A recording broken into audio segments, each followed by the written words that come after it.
Hey, Chris, transition defense has been a problem for this team most of the season. What were some of the things that you noticed tonight as to why the Lakers were so successful pushing the ball, and kind of where does that need to tighten up? Well, I mean, a lot of it starts with LeBron. You know, he just plays free safety, doesn't really guard, doesn't really have an honest matchup out there, and he just hangs on the weak side, so it allows him to rebound. And when he rebounds, he's an excellent passer, and they run hard for him. The missed layups hurt us in the third quarter.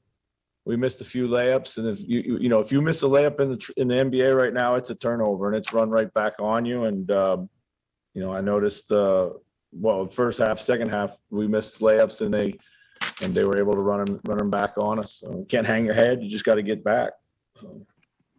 When you mentioned like the offensively stop driving the ball, how do you try and reignite that part of the offense, or how can you reignite it? Yeah, well, I mean, we just try to stress it in the timeouts and set up some plays where we could get downhill. John, go ahead.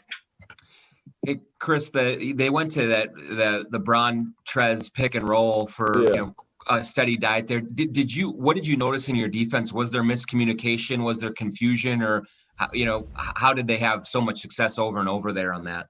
Yeah, I mean, we initially tried to play it straight, then we tried to switch it, and then we tried to send it the opposite direction, and even tried to throw zone the one time in there, but they were just clearing out the side, and we didn't really do a good job, of course, and that was the knockout punch, really.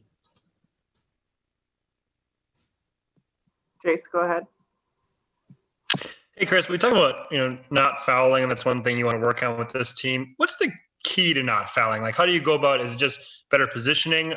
Is it as simple as that? Like, how do you go about getting the team to foul less? Because it sounds simple, but I guess what's maybe the key to it?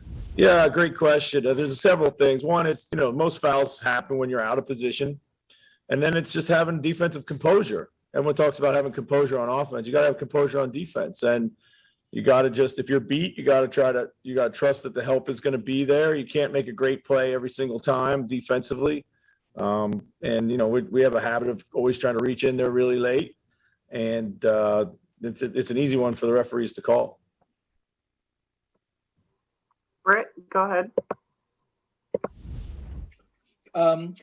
Chris, do you think that it's youth that you guys jumped out in the third quarter and got up to a big lead, and then Vogel called a timeout and they got organized and came right back?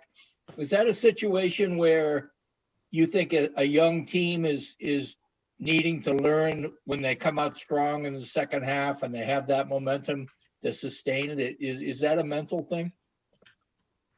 Well, sure. It's definitely, I thought we came out, started great, and then our shot selection got away from us. I think we took a bunch of kind of, half-baked shots. I didn't really like the shots that we took. We didn't have to take them, and that allowed them to come back and, make a couple buckets, tighten the game back up again.